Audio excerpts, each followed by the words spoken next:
I was convinced I was a loser, absolutely convinced.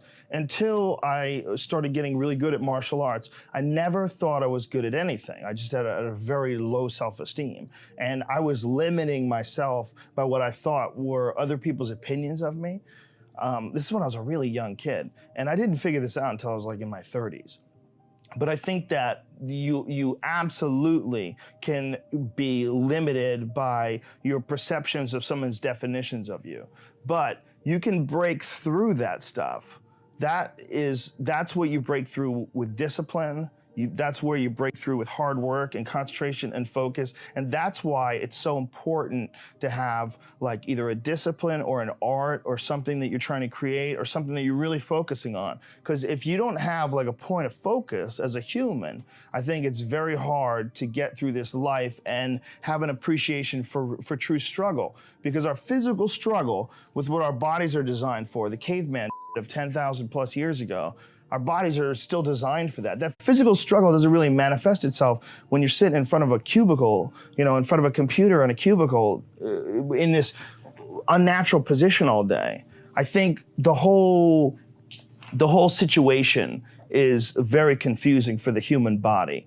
And we don't get the tests that we need in order to have what you would call personal sovereignty. So you got to impose those tests on yourself. Your life would feel better and richer if you had a goal, you chase that goal, you accomplish some things, you would get this boost of confidence, you get this boost of self-esteem, like whatever it is that you're into doing. Maybe you're into drawing comic books. Maybe you're into making pottery or sculptures, but find whatever the that is and pursue that instead of doing nothing. Like the people that are doing nothing, doing something might be as simple as like that Alex Honnold guy.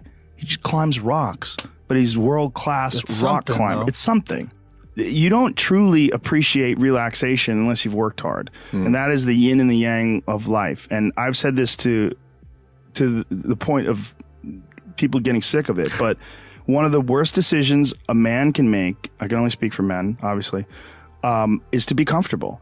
I don't think you should try to be comfortable. I think what you should try to do is try to earn comfort. And if you can get a day off where you've worked hard and you've accomplished goals, that day off will be so sweet. When I work hard and I sit in front of the TV, I enjoy the shit out of it. I put my feet up, I have a nice drink, I enjoy my free time. I'm more of a workaholic than I should be, probably. If the balance was, I probably should relax more than I do, but I never feel like I earned it. But that's part of the reason why when I do feel like I earned it, I can enjoy it. It's because I am more connected to the idea that I need to accomplish things and it's not like for anybody else's benefit other than my own or anybody else's approval other than my own. When I have a task, whether it's today I'm going to write 1,000 words, or 2,000 or whatever the number is. If I don't do that, I write things down. Like I'll write down a list of things that get accomplished that day. And if I don't accomplish that, I'll get sick.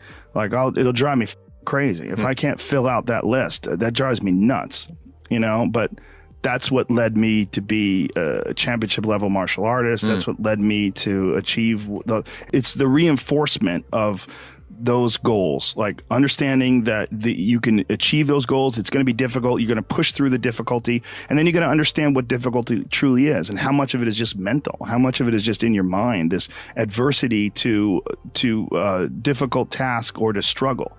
And a lot of people have that. They're scared. They're scared of complications. They're scared of failure. Failure is a big one that people are afraid of. But failure is one of the most important things you could ever have as far as like the motivation to do things differently. One of the reasons why I think that I'm good at friendships and relationships is because I've failed at them in the past. One of the things that I'm good at comedy is because I bombed on stage. One of the reasons why I'm good at work is because I've been a shitty worker in the past. And I know the feeling of failure, the feeling of shame, of being like a weak, non-motivated, lazy person. It's a weak feeling. You don't respect yourself. And I have this phrase that I use all the time to people to try to motivate people. I say that be the hero in your own movie. Pretend that if your life was a movie and your life started now, what would the hero do? What would the person that you respect do? What would the person that you admire, the person that inspires you, what would they do? Well, do that. And if you do that, you slowly build momentum. You like, today I did what I wanted to do. Today I started a class in yoga. I did this. I did all these things that I was saying I wasn't going to do. And now I feel momentum. And momentum is a very important point in people's lives. That's why some folks don't like to take days off, because they feel like they're losing momentum and they sort of have to restart the wheel up again after a vacation. Before I was successful, I realized it was stupid. Long before, because when I was like an amateur, I would see guys that were killing, and I'd be like, F him, like, why is he doing good? Like, that guy sucks, and this guy sucks, and you know, how come he got this and he got that? And then I remember thinking, like, this is a gigantic waste of time. And I got into comedy because I'm a fan of comedy. And my concentrating on people that suck or being jealous about people that are doing well does me zero good. But instead, if someone does well, I can be inspired and I can get fired up by it. I mean, I figured this out in my early 20s. I was like, okay, this is I have a poor way of looking at it, because it's a martial arts thing. Because in martial arts, like, you can't be jealous of someone else's ability. You have to realize you might have to fight them someday. So by realizing that they're really good, you're forced to be objective about it. And you have to go to work. Like, you have to go, that guy's better than me. I got to get better. And you have to go to work. Right. There's no positive benefit in underestimating someone. The one thing that discipline definitely does help you with is it helps you get things done.